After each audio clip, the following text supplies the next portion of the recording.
नमस्कार, स्वागत है आप सभी का मेरे YouTube चैनल पर। और आज हम बात करेंगे स्वन और स्वनिम की अवधारणा को लेकर के कि स्वन क्या है और स्वनिम किसे कहते हैं या फिर स्वनिम विज्ञान हम किसे कहते हैं। और ये जानने की कोशिश करेंगे कि ध्वनि और स्वनिम में अंतर क्या है, कि हम वर्ण के किस रूप को ध्वनि कहते हैं और किसे हम स्वन कहते हैं। हालांकि पिछली वीडियो में जब हम ध्वनि विज्ञान पर चर्चा कर रहे थे तो हमने स्वनिम विज्ञान को लेकर के थोड़ी बहुत चर्चा की थी। हमने बताया था कि जो वर्णों का जो परिवार है उसको हम स्वनिम कहते हैं, लेकिन आज की जो हमारा विषय है ये पूरा का पूरा जो है वो स्वनिम पर आधारित है या स्वन पर आधारित है। तो आज हम ये जानने की कोशिश करेंगे कि हम किसे स्वन कहते हैं। तो जब भी हम बातचीत करते हैं, बात करते हैं, वार्तालाप करते हैं या भाषण देते हैं, तब हमारे मुख से वाक्य लगातार प्रवाह से निःसृत होते हैं। यानी कि एक प्रवाहपूर्ण ढंग से निकलते हैं, बहुत तेज़ी से निकलते हैं, लगातार प्रवाह से हमारे मुख से जो है वाक्य निकलते हैं। हम आराम से रुक रुक करके वर्णों का उच्चारण नहीं करते हैं, बल्कि लगातार हम जो है वर्णों का एक साथ मिला करके उच्चारण करते हैं। उदाहरण के लिए मान लीजिए मैं एक वाक्य बोलकर आपको समझाती हूँ कि कैसे हम स्वनों को का वर्गीकरण करते हैं। जैसे एक वाक्य है, एक बालक कमरे के कोने में कांपते हुए काम कर रहा है। ये एक वाक्य है कि क्या कहा मैंने कि एक बालक कमरे के कोने में कांपते हुए काम कर रहा है। ये वाक्य मैंने इसलिए चुना है क्योंकि यहाँ पर जो है क की आवृत्ति जो है वो बहुत बार हो रही है, यानी कि क जो है यहाँ पर लगभग 8 बार प्रयोग किया जा रहा है। तो स्क्रीन पर आप एक चार्ट देख रहे होंगे जिसमें कि ये पूरे वाक्य को जो है वाक्य में जो भी वर्ण आए हैं उनकी संख्या जो है वो गिन करके लिखी गई है, जिसमें कि ये दिखाई दे रहा है कि क जो है वो 8 बार बोला गया है, क का प्रयोग 8 बार हुआ है। तो ये जो क है ये क्या है, एक स्वनिम है और ये क जो है एक ही है। यानी कि ये जो क है इसको ही हम क्या कहते हैं, स्वनिम कहते हैं। और ये क जो है वो पूरे वाक्य में एक ही है, लेकिन इसका जो उच्चारण है वो 8 बार हुआ है और 8 बार अलग अलग इसका प्रयोग हुआ है। और इसी अलग अलग प्रयोग को हम क्या नाम देते हैं, हम इसको नाम देते हैं स्वन। ठीक है, तो अब आप समझ गए होंगे, यानी कि हम जो हमारे वर्ण हैं, हमारी वर्णमाला में जो वर्ण हैं उनको हम ध्वनि कहते हैं, लेकिन उन वर्णों का जब बहुत बार प्रयोग होता है और अलग अलग प्रयोग होता है तो उसी को हम स्वन कहते हैं। क्योंकि कई कारणों से एक ही स्वनिम, एक ही ध्वनि यानी कि जो क है इसका उच्चारण में परिवर्तन होता रहता है। ठीक है, जैसे क वर्ण है, क वर्ण जो है जब एक वार्तालाप में इसका प्रयोग किया जाता है, जब हम बोलते समय क का प्रयोग करते हैं, एक वाक्य में हम क का प्रयोग करते हैं और अलग अलग शब्दों का उच्चारण करते हैं, धारा प्रवाह उच्चारण करते हैं, तो उस समय इस क के उच्चारण में परिवर्तन होता रहता है और इसी परिवर्तन को हम स्वन कहते हैं, इसी को हम स्वनिम के नाम से जानते हैं। इसी परिवर्तन के आधार पर उच्चारित ध्वनि को हम स्वन के अंतर्गत रखते हैं। इस प्रकार यदि देखा जाए तो भाषा का मूल रूप उसका वाचिक बोला गया रूप है। ठीक है, भाषा का मूल रूप उसका वाचिक यानी कि जो बोला गया रूप है। हम भाषा किसे कहेंगे, जो हम बोल रहे हैं, जिसका उच्चारण हम कर रहे हैं। बोली गई भाषा में मानव मुख से उच्चारित जिन ध्वनियों का प्रयोग किया जाता है उन्हें स्वन कहते हैं। अब इस उच्चारित भाषा में जिन भी ध्वनियों का प्रयोग किया जाता है उनको ही हम क्या कहते हैं, स्वन कहते हैं।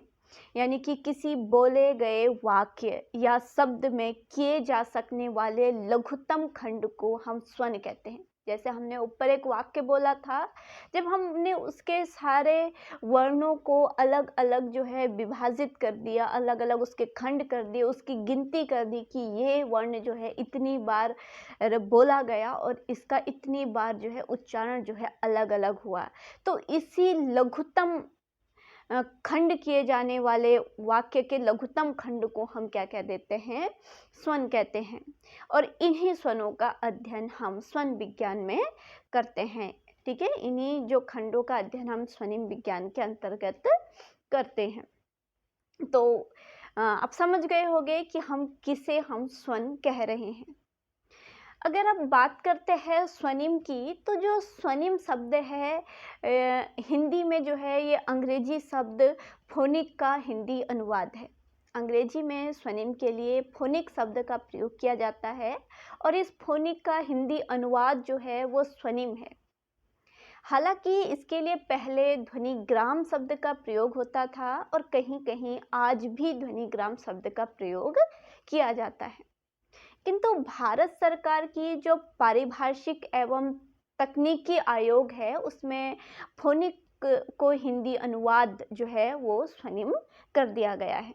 तो इस भारत सरकार की जो पारिभाषिक एवं तकनीकी शब्दावली आयोग ने फोनिक शब्द का हिंदी अनुवाद जो है वो स्वनिम माना है। तो इसलिए जो है वर्तमान में हम जितनी भी पुस्तकें देख रहे हैं अध्ययन के लिए, तो उसमें हमें स्वनिम शब्द ही दिखाई देता है। हालांकि जो स्वनिम शब्द है ये संस्कृत की स्वन धातु से बना हुआ है और जिसका अर्थ होता है ध्वनि या आवाज करना। ठीक है, ये आप याद रखिएगा कि स्वनिम शब्द संस्कृत की स्वन धातु से बना है और जिसका अर्थ जो है ध्वनि या आवाज करना होता है। इस प्रकार जो स्वन है ये भाषा की लघुत्तम अखंड इकाई कहा जा सकता है। स्वन को हम भाषा की लघुत्तम अखंड इकाई कह सकते हैं। स्वनिम की संकल्पना मानव मस्तिष्क में अमूर्त रूप से विद्यमान रहती है। इसी आधार पर मनुष्य वर्णों का बार बार उच्चारण करता है और इसका बार बार उच्चारण करने के कारण ही वो अपने भावों और विचारों की सफल अभिव्यक्ति कर पाता है। ठीक है, तो ये स्वनिम जो होते हैं वो हमें याद नहीं करने पड़ते हैं, अमूर्त रूप से हमारे मस्तिष्क में विद्यमान होते हैं किसी भी भाषा के जो स्वनिम होते हैं। और जब भी हम कोई वाक्य बोलते हैं या अपनी बात को अभिव्यक्त करते हैं तो अपने आप जो है ये धारा प्रवाह ढंग से जो है हमारे मुख से उच्चारित होते हैं और इसके माध्यम से हम अपने भावों और विचारों को सफलता से जो है दूसरे के सामने अभिव्यक्त कर पाते हैं, दूसरे को बता पाते हैं। लेकिन जब हम कोई भी नई भाषा के स्वनिमों की पहचान करना चाहते हैं तो ये कार्य जो है एक कठिन और श्रम साध्य कार्य बन जाता है, क्योंकि इसके लिए हमें सबसे पहले किसी भाषा के वार्तालापों, उसके संवादों को रिकॉर्ड करना पड़ता है और उसके बाद जो है रिकॉर्ड की हुई सामग्री को हमें सामग्री से ध्यानपूर्वक सुन करके एक एक वर्ण को अलग चिन्हित करना पड़ता है और तत्पश्चात जो है हम फिर से उन ध्वनियों को सुनते हैं और उसमें प्रयुक्त स्वनिमों का अनुमान लगाते हैं और इस प्रकार से विस्तृत अध्ययन के माध्यम से ही हम किसी भाषा के स्वनिमों का वर्गीकरण कर पाते हैं। तो ये तो रही स्वनिम का अध्ययन को लेकर के जो बात, अध्ययन के विषय में जो भी बात है।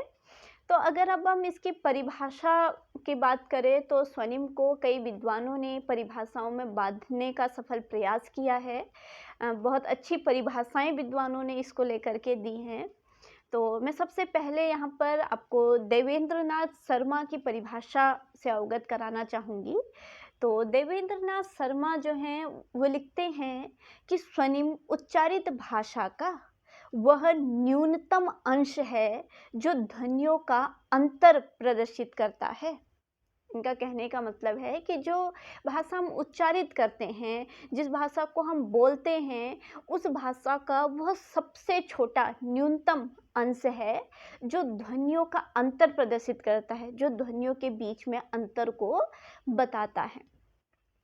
इसके अलावा डेनियर जोन्स ने इसको परिभाषित किया है। वे कहते हैं स्वनिम मिलती जुलती ध्वनियों का परिवार है। तो कहते हैं कि स्वनिम क्या है, मिलती जुलती ध्वनियों का परिवार है, यानी कि जो ध्वनियाँ आपस में मिलती जुलती हैं, एक जैसी जो ध्वनियाँ हैं, उन ध्वनियों का परिवार जो है वो स्वनिम कहलाता है।